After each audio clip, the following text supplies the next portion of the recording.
sounds like, it feels like, it seems like, and then you just say what it seems like and what it sounds like and what it feels like. What's up, dogs? Welcome back. Welcome back. Got another one for you. It's the Closer's Cut, episode 2.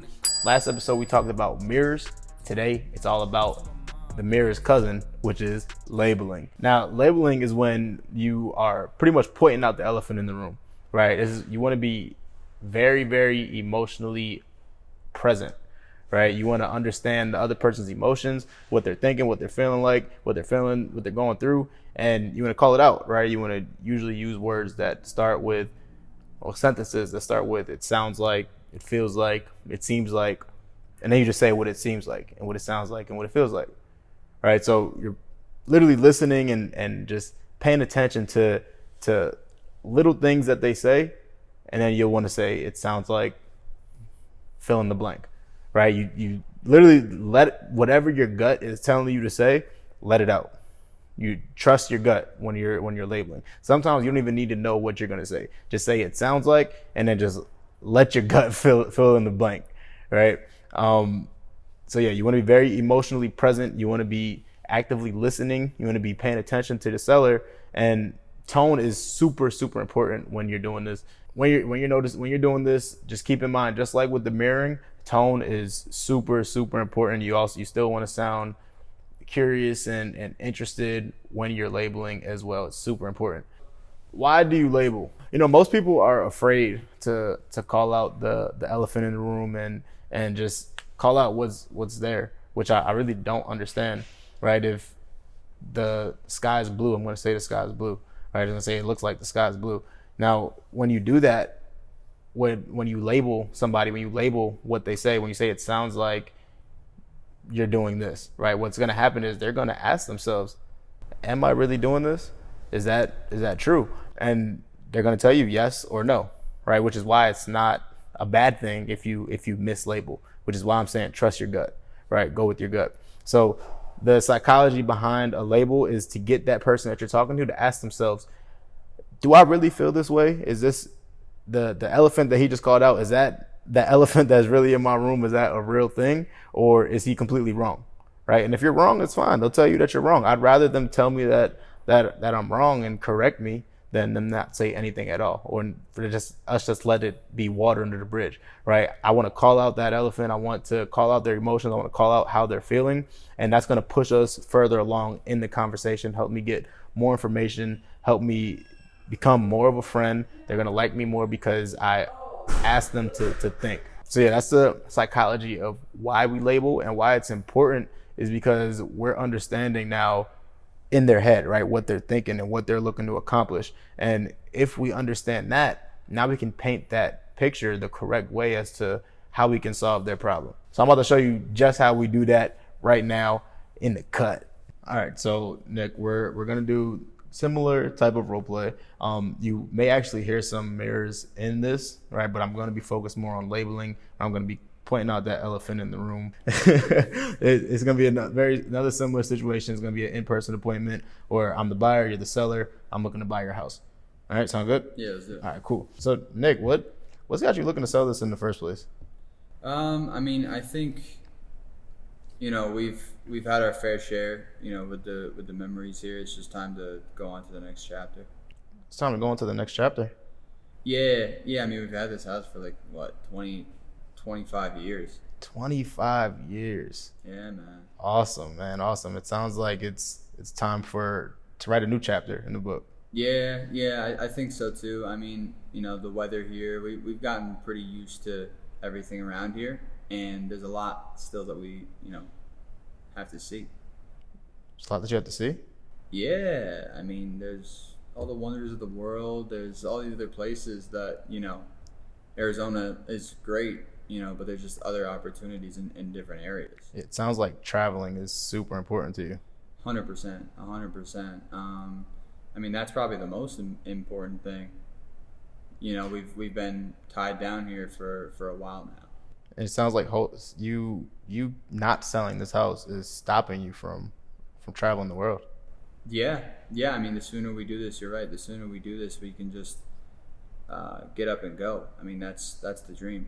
Okay. Do you already have a house that you're looking to move into, or are you Just gonna travel by car. Yeah, we're just gonna travel by car, and that's why people have come to us and said, hey, let us rent it out, let us do some teams. They call it team. Let me buy it on teams. I don't know. Teams. Yeah, let me buy it on teams. I don't know what that means. Like be a team, maybe, and rent it out with me. Sounds like a bunch of knuckleheads have been reaching out to you. Yeah, I don't want to do anything. I'm gonna sell my house.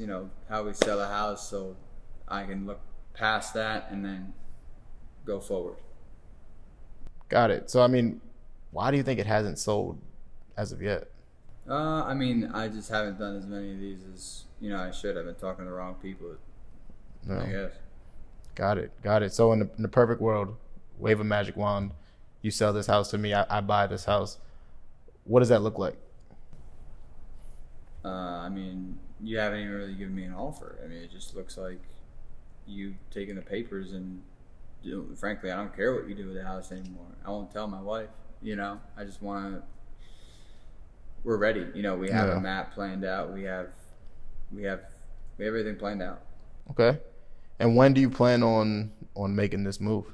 How soon do you want to make it happen? We would. She'd be sad to, it probably hit her once we're about to go, but I know we'd be good in like 30 days. How does she feel about the whole situation? It almost feels like she's a little hesitant to move.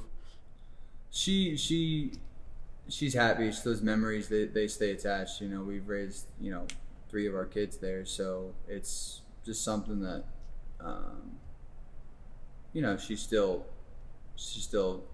she decorated everything, right? Mm-hmm. So she's got a little bit more of a relationship with the home than I do. Got it. Okay, so it sounds like you're just ready to make this happen, and she'll be upset a little bit, but she's happy to move forward. Yeah, we're gonna make a good amount of money on the house. We bought it a long, long time ago. Mm-hmm. Regardless of what the market's doing right now, I don't really care so much because we're still gonna make money. You're still gonna make money? Yeah, we bought it 20 years ago. So if the market goes down, it didn't go down 20 years down. Yeah. So it feels like you're gonna sell this regardless, no questions about it. Yeah, we're selling this within the next 3 months for Okay. sure. Where have the offers been coming in at? They're disgustingly low. There's then the rental ones, which I don't get. Buy my house and do whatever you got to do with it. Mm-hmm. But. And what price did you need to sell it for? I'm thinking, we'd be happy with $220,000. $220,000. And where are they coming in at? They're coming in at 175, I think. Just a lot lower. It's not too low. In general. Not too much lower. If you're gonna list this with the realtor, what would you list it for? That's a good question. I'd probably list it somewhere around, 280. Yeah. We could wrap this up here, because the labeling part, right? That's more in the motivation, right? You want to use those in tandem with your mirrors, right? So we can. When we were in that slot where I'm trying to figure out why you need to sell this, you notice it was a lot more mirrors. There's even times where I'm mirroring back to back to back, and how did you feel when I was doing that? Well, the labels are good. I think it's always a classic to do the labels on the other wholesalers because that separates you from them. When you call, it seems like in life, when you call out elephants in the room, you gain credibility, you gain more respect, and you gain a friend, really. Yeah. So you didn't. It seems like at one point you didn't even put me in the same category as the other wholesalers. Even though I'm probably going to do the same thing. My number is going to be pretty much around the same as theirs, but you looked at me a lot differently because I called out that elephant in the room. And you're like, okay, this guy can't be like them because he already called those other people out. He knows what games they're playing. Exactly, 100%. It's labeling's super powerful. You guys need it in your arsenal. Yeah. So same thing with labeling and mirroring. Practice this. Start to talk to your friends. Label your friends. Label your girlfriend. Label your grandmother. I promise you, they're going to like you more because you're using these tactics and you actually are interested and you're showing interest in these people and their story and just wanting them to talk more, right? And just explain more and just telling you, try these tactics out, practice them, comment below, like the video, and subscribe to the channel. As always, drop your favorite bar in here. If there was a label or a mirror in the last video that you heard that you want somebody else to hear, drop a timestamp in the chat below. Drop a timestamp in the chat below and give somebody else some value. Allow them to click on it and let them to jump in right where that sauce is at, man. As always, I'll catch y'all tomorrow. Yeah. I'm in a whip, so I gotta zoom. They tryna talk, they not in a room. I've been so real, I'm dead to the tomb. They in the